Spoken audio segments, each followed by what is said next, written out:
Assalamualaikum warahmatullahi wabarakatuh. Pada hari ini kami akan membentangkan tentang tugasan dari subjek Perkembangan Sistem Pendidikan di Malaysia EDUP 2072 dalam tajuk Analisis Perkembangan Sistem Pendidikan di Malaysia dan hubung kaitnya dengan falsafah pendidikan kebangsaan dalam kemenjadian murid.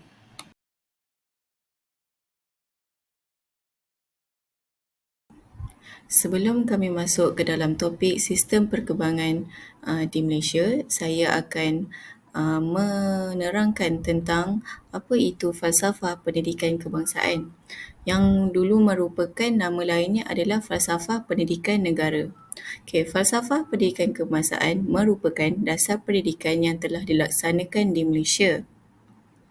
Matlamat utama FPK iaitu Falsafah Pendidikan Kebangsaan ialah melahirkan insan yang seimbang dari segi jasmani, emosi, rohani dan intelektual. Ini adalah antara elemen-elemen yang terdapat di dalam falsafah pendidikan kebangsaan. Yang pertama, pendidikan ialah suatu usaha yang berterusan. Yang kedua, pendidikan dapat memperkembang potensi individu. Seterusnya, perkembangan potensi secara menyeluruh dan bersepadu dapat melahirkan insan yang seimbang dan harmonis.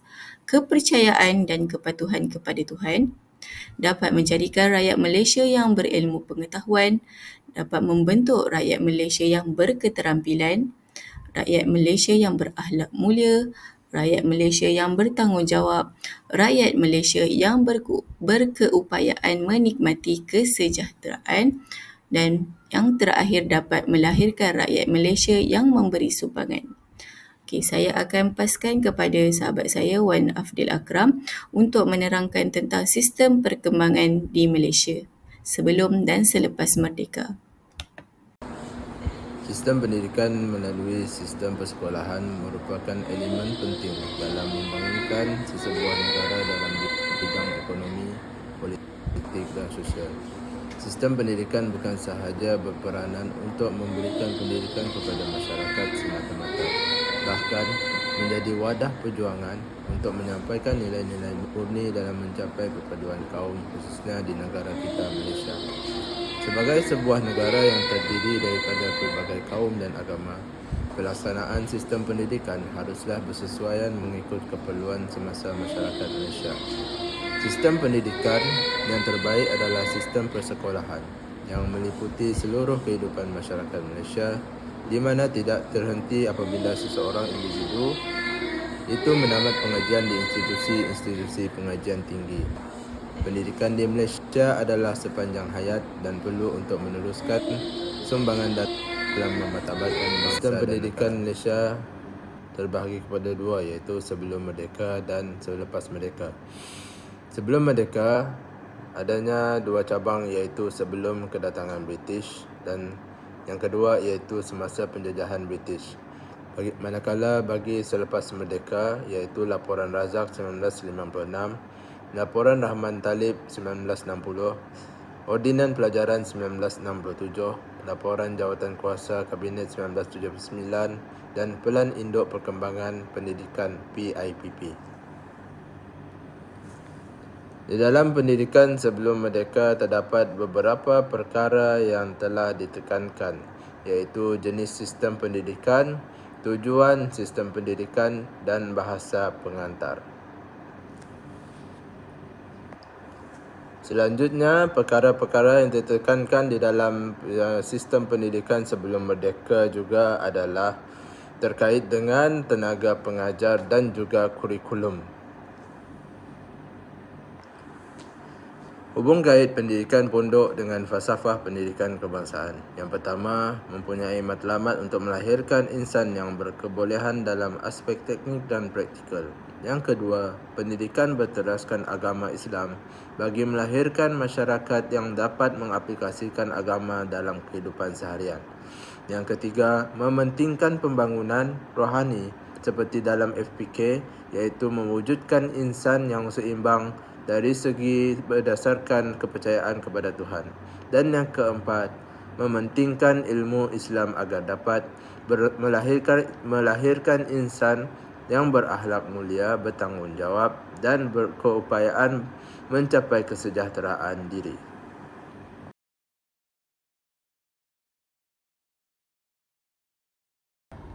Seterusnya adalah laporan Razak 1956. Menteri Pelajaran pada ketika itu iaitu Tun Abdul Razak Tun Hussein. Seterusnya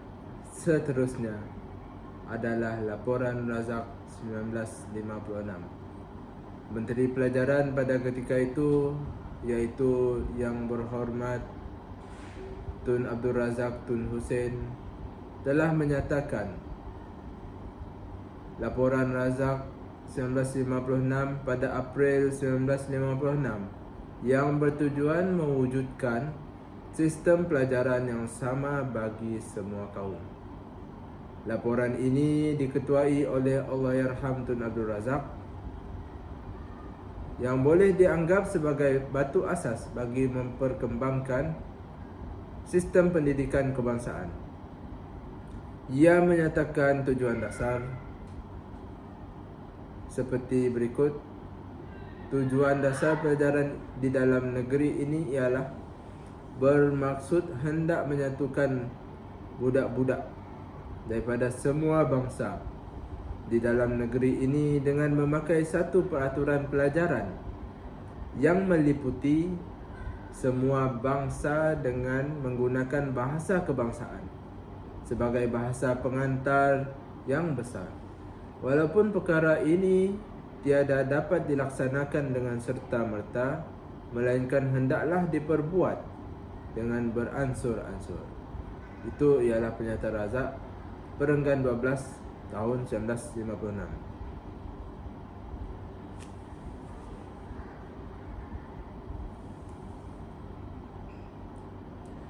Atas rasa kesedaran kebangsaan menerusi pendidikan sebagai alat untuk mencapai perpaduan bangsa, maka satu jawatan kuasa ditubuhkan untuk mengkaji sistem pendidikan yang sedia ada. Maka Akta Pelajaran 1961 telah dirangka berasaskan Pernyataan Razak 1956 dan Laporan Rahman Taib 1960 yang menekankan penggunaan bahasa kebangsaan sebagai bahasa perpaduan. Secara tidak langsung, dasar ini dapat melahirkan satu masyarakat Malaysia yang bersatu padu dan berintegrasi seperti yang dihasratkan dalam rukun negara melalui penggunaan dan penghayatan kurikulum yang bersepadu. Penggunaan bahasa pengantar dan sistem peperiksaan yang sama serta penglibatan aktif pelajar dalam aktiviti kurikulum yang dirancang dan dilaksanakan sepanjang persekolahan pelajar. Dari laporan Razak 1956 tersebut, terdapat beberapa tujuan yang ditekankan oleh Yang Berhormat Tun Abdul Razak seperti dalam laporan tersebut, iaitu yang pertama, menjadikan bahasa Melayu sebagai bahasa kebangsaan, bahasa perpaduan dan bahasa pengantar di sekolah. Yang kedua, mengeratkan perpaduan kaum Melayu, Cina dan India sebagai satu rumpun bangsa di tanah Melayu. Yang ketiga, mengembangkan sistem pendidikan agar jurang perbezaan antara kaum dapat dikurangkan. Yang keempat, menyediakan kemudahan pendidikan yang mencukupi untuk melahirkan masyarakat yang berdisiplin, terlatih, liberal dan progresif. Yang kelima, mewujudkan sistem pengurusan pendidikan yang lebih cekap dan berkesan. Yang keenam, mewujudkan masyarakat yang bertoleransi, berdisiplin, terlatih dan liberal dan progresif. Yang ketujuh, memenuhi keperluan negara yang merdeka dan memperkembangkan sistem pendidikan. Antara hubung kait laporan Razak 1956 dengan falsafah pendidikan kebangsaan. Yang pertama, melahirkan rakyat yang bertanggungjawab untuk negara seperti yang terkandung dalam elemen falsafah pendidikan kebangsaan, di mana rakyat perlulah menggunakan bahasa ibunda yang telah dijadikan sebagai pengantar dalam cadangan laporan ini agar dapat mengekalkan bahasa ibunda kita. Yang kedua, berdasarkan cadangan Tun Abdul Razak dalam menggabungkan semua sekolah menjadi satu jenis sekolah kebangsaan adalah berkait dengan elemen falsafah pendidikan kebangsaan yang mementingkan kita untuk mengeratkan hubungan antara kaum agar negara kekal aman. Yang ketiga, terdapat elemen FPK yang berkait dengan laporan ini, iaitu penubuhan satu jenis kurikulum yang bercorak kebangsaan masih menitik beratkan perkembangan potensi individu dari segi jeri, iaitu jasmani, emosi, rohani dan intelektual.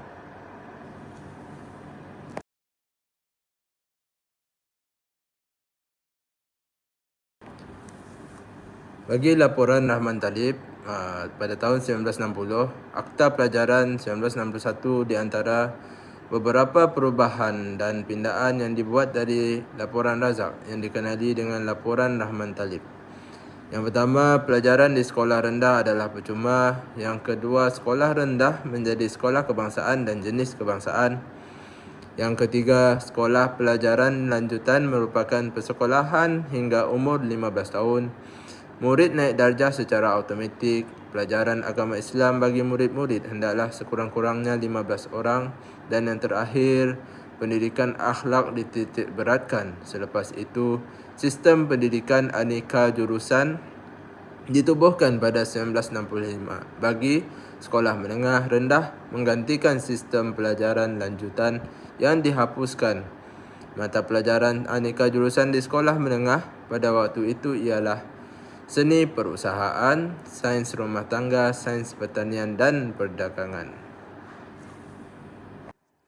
Hubung kait laporan Rahman Talib 1960 dengan falsafah pendidikan kebangsaan.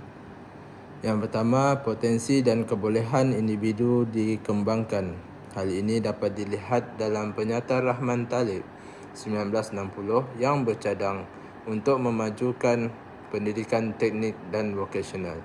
Yang kedua, pendidikan teknik dan vokasional ada menekankan mengenai kemenjadian murid dari segi kemahiran dan ilmu dalam meningkatkan lagi produktiviti individu. Yang ketiga, terdapat elemen falsafah pendidikan kebangsaan yang berkait dengan laporan ini, iaitu antaranya ialah menekankan potensi dan kebolehan individu serta falsafah pendidikan kebangsaan itu sendiri agar dapat dilahirkan insan yang berkemampuan dari segi jasmani. Terima kasih kepada sahabat saya.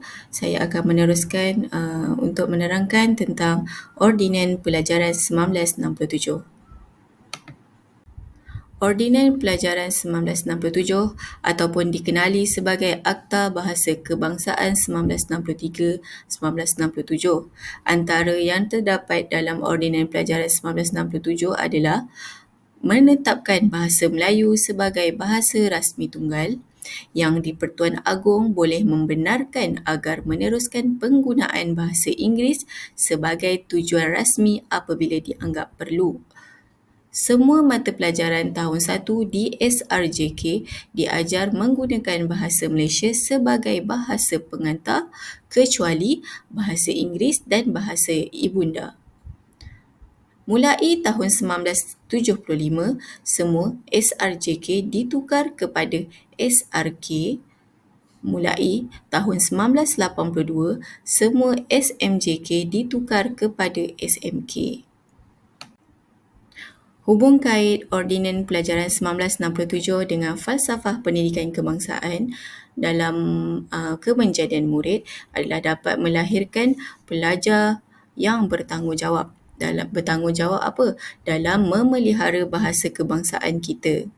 Sebagai seorang pelajar, kita hendaklah memelihara bahasa kebangsaan supaya bahasa kebangsaan ini sentiasa terjaga. Seterusnya, saya akan menerangkan tentang laporan Jawatan Kuasa Kabinet 1979 ataupun dikenali sebagai Dasar Pelajaran Kebangsaan. Dasar Pelajaran Kebangsaan ini ditubuhkan pada tahun 1974 pada bulan September oleh Yang Amat Bahagia Tun Dr. Seri Mahathir Mohamad yang merupakan ketika itu adalah Menteri Pelajaran. Tujuan laporan Jawatan Kuasa Kabinet ini adalah yang pertama, untuk mengkaji pelaksanaan sistem pelajaran kebangsaan. Yang kedua adalah untuk mengkaji matlamat dan kesan sistem pelajaran termasuk kurikulumnya. Yang ketiga, memastikan keperluan tenaga rakyat negara dapat dipenuhi. Tujuan yang terakhir adalah untuk memastikan sistem pelajaran dapat memenuhi matlamat negara ke arah pembentukan Malaysia yang bersatu padu, berdisiplin dan terlatih. Antara intisari laporan yang terdapat dalam laporan ini adalah penekanan kepada pendidikan asas 3M. 3M itu adalah membaca, menulis dan mengira. Yang kedua, penekanan kepada pendidikan kerohanian. Ketika ini, dalam laporan ini mewajibkan pelajar Islam untuk mengambil subjek pendidikan Islam dan untuk pelajar yang bukan Islam mengambil subjek pendidikan moral. Seterusnya, galakkan penglibatan co-curriculum. Yang seterusnya, pelaksanaan pendidikan menengah atas melalui 2 jurusan iaitu jurusan akademik dan jurusan vocational. Seterusnya dalam laporan ini juga mengatakan lanjutan masa persekolahan dari 9 tahun ke 11 tahun iaitu sehingga ke tingkatan 5. Seterusnya melicinkan tata cara pengurusan pendidikan kebangsaan. Yang seterusnya meningkatkan mutu pendidikan dan pelajaran keseluruhannya.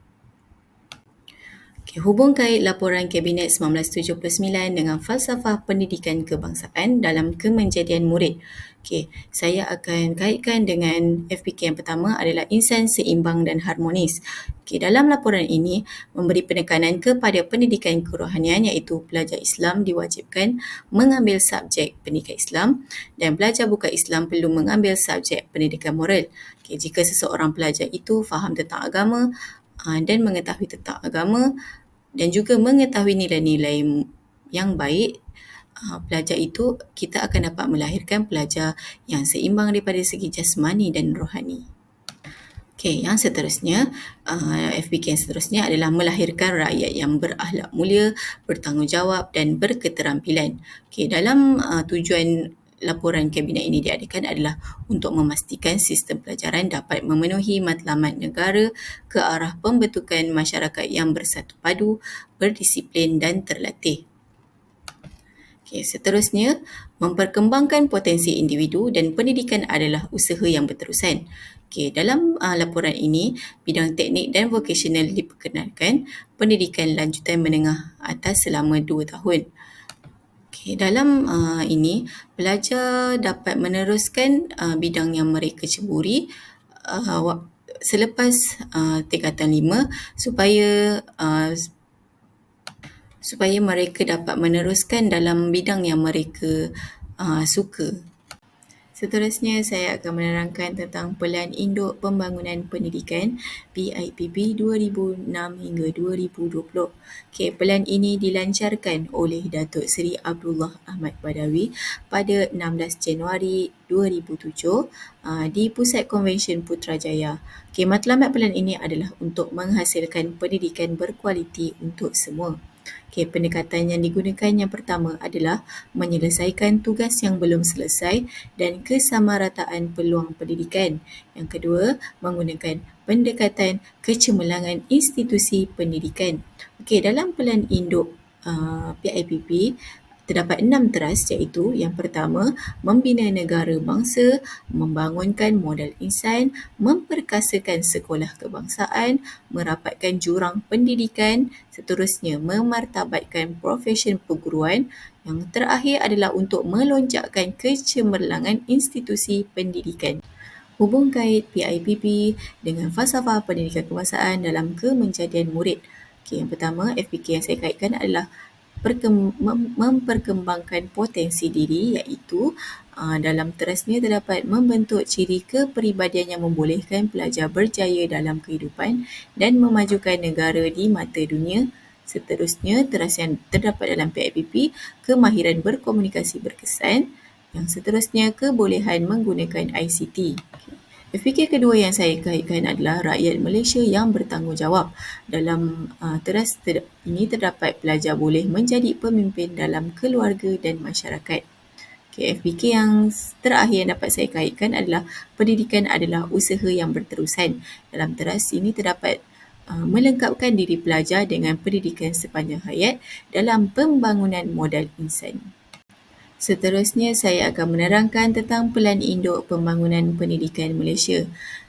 Pelan ini diilhamkan oleh Tan Sri Muhyiddin Yassin pada 6 September 2013. Ketika itu, beliau merupakan seorang timbalan Perdana Menteri dan juga Menteri Pelajaran. Tujuan pelan ini diadakan adalah untuk meningkatkan aspirasi negara dalam mempersiapkan generasi muda untuk menghadapi keperluan abad ke-21 dan peningkatan harapan ibu bapa serta masyarakat terhadap dasar pendidikan negara. Terdapat 3 gelombang dalam Pelan Induk ini. Gelombang yang pertama adalah 2013 hingga 2015, gelombang kedua 2016 hingga 2020, gelombang yang ketiga adalah 2021 sehingga 2025. Dalam pelan ini menerapkan tentang 6 aspirasi murid, iaitu pengetahuan, kemahiran berfikir, kemahiran memimpin, kemahiran dewi bahasa, etika dan kerohanian, dan yang terakhir, identiti nasional. Terdapat 11 anjakan dalam Pelan Induk Pembangunan Pendidikan Malaysia. Yang pertama, menyediakan kesamarataan akses kepada pendidikan berkualiti bertaraf antarabangsa. Yang kedua, memastikan setiap murid menguasai kemahiran dalam bahasa Malaysia dan bahasa Inggeris, melahirkan rakyat yang menghayati nilai, dan seterusnya mentransformasi profesyen keguruan menjadi profesyen pilihan, memastikan kepimpinan berprestasi tinggi ditempatkan di setiap sekolah, memanfaatkan ICT bagi meningkatkan kualiti pembelajaran di Malaysia, mentransformasi kebolehupayaan penyampaian kementerian, bekerjasama dengan ibu bapa, komuniti dan sektor swasta secara meluas. Seterusnya, memaksimumkan keberhasilan murid bagi setiap ringgit. Hubung kait Pelan Pembangunan Pendidikan Malaysia dengan falsafah pendidikan kebangsaan dengan kemenjadian murid. KFPK yang pertama yang saya kaitkan adalah kepercayaan dan kepatuhan kepada Tuhan. Dalam pelan ini terdapat melahirkan rakyat Malaysia yang menghayati nilai dengan pengukuhan agama Islam dan pendidikan moral. FPK yang kedua adalah memperkembangkan potensi diri, iaitu memanfaatkan ICT untuk meningkatkan kualiti pembelajaran. Yang terakhir, insan yang seimbang dan harmonis, iaitu mengukuhkan pendidikan sivik dan kemahiran murid dalam satu murid, satu sukan, satu persatuan dan satu unit beruniform. Ini akan dapat melahirkan pelajar yang cemerlang daripada segi fizikal, rohani dan jasmani. Rumusannya, falsafah pendidikan kebangsaan memainkan peranan yang penting dalam membentuk kemenjadian murid pada masa kini dan perlu dibagi perhatian yang khusus kerana ia adalah pemangkin kepada pembangunan dan kemajuan negara.